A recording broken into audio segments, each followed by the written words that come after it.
What's up, Capstone family? This is Ed Drummond coming at you from the Capstone compound on McDowell on this Friday, the 15th of January. Super excited. Second week of the year so far has gone amazingly well. This week, pretty outstanding. Had 6 interviews this week for a new role that will be assisting in some capacity. I don't want to share it with it yet because I don't want to jinx it. But yeah, really excited about 2 of the candidates so far. And we'll be making an offer, I would assume, after stage 3. We have a 3-stage interview process here at the office to make sure that the person fits the culture, fits what we've got, and of course can do the job. But yeah, as we grow, it's getting more and more fun to find great talent because we are definitely finding it. So looking forward to sharing that with you in the next few weeks. We definitely have experienced another surge. We had 2 off-market properties this week that are technically going under contract before the week's end. Didn't even put these dang houses on the market, and I overpriced them. And it's almost like, how do we figure out what this market's going to do and what's the threshold? In our sales meeting this week on Thursday, I sit down with all the realtors and we figure out that I learn from them like what they're seeing in the market because there's just so much going on, and the struggle is getting anything under contract. And in the East Valley, our associate Megan out there, who does quite a few transactions, this week she got a couple in escrow, and I was like, "How the heck did you do that?" And she was talking me through it, and it's just, I don't even know.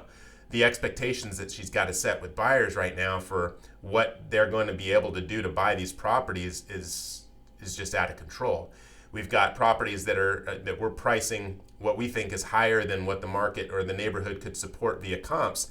Come back and like we have a property right now in the market that's up in the Desert Ridge area, and we're seeing offers go over asking price, and in addition to that, we're seeing waivers for appraisals when people bring enough money. So when the buyer brings enough for down payment, what that's showing us is that people with cash and investors that are coming in aren't necessarily getting smoking deals. What they are doing is they're picking up these properties for cash or bringing enough down so that they don't have to do appraisals, so that it's not as needed. Right now in the East Valley, you can basically put any sort of property on the market and it's going to go for higher than you expect, because investors are still seeing that the appreciation in this market from last year was higher than, and more consistent than just about anywhere that they were able to get consistently, and that rents are continuing to go up. Check out the link down below, those market stats that we have on our Sold on Phoenix page, and good knuckles, it is amazing what it is still doing on the rental side. You can't even make this up. That leads into the question. I know I bring this up regularly, but hey, if your tenant is coming up and is about to renew, it's looking like there's going to be some sort of eviction protection through, my guess would be, based on what we're seeing in the news right now, I bet you through the summer, we're going to have some sort of eviction protection in place, and I bet you it'll pass. So we just need to prepare for that. But what I also suggest is, hey, if you've got somebody coming up and their rent is close to where it should be, I would probably keep it the same and let it ride and just keep that person paying rent while you can.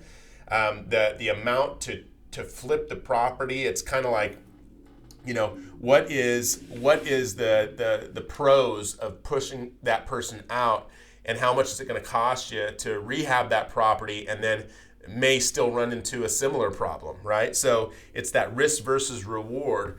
What are you going to do to keep the tenant in there versus move them out? Now, if they're paying $400 less in rent than they should be, then that's a different conversation. But if it's $100, maybe even $200, do you keep the tenant there and keep the rent the same? Do you raise it? Or what do you do? So if you'd like to have that conversation, let us know. I heard the team having that conversation multiple times this week. I've got my personal opinion on it as well. Because right now I firmly believe just keep people paying. We do see more people, we saw more people struggle making payments this month.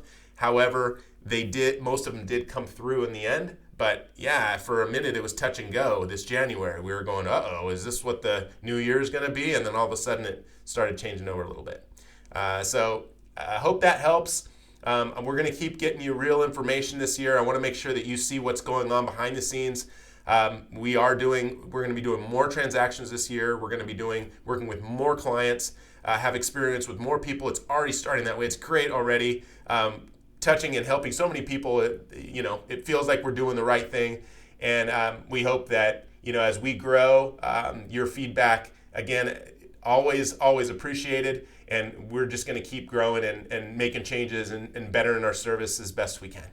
Let me know how else we can be of assistance to you, anything we can do. Hey, I would love for you to subscribe if you haven't already, so you can get this message, at least hear something about what we're doing behind the scenes once a week, even if, the rest of the time, maybe you'd like to be more hands out. I appreciate you. Thanks. Have a good one.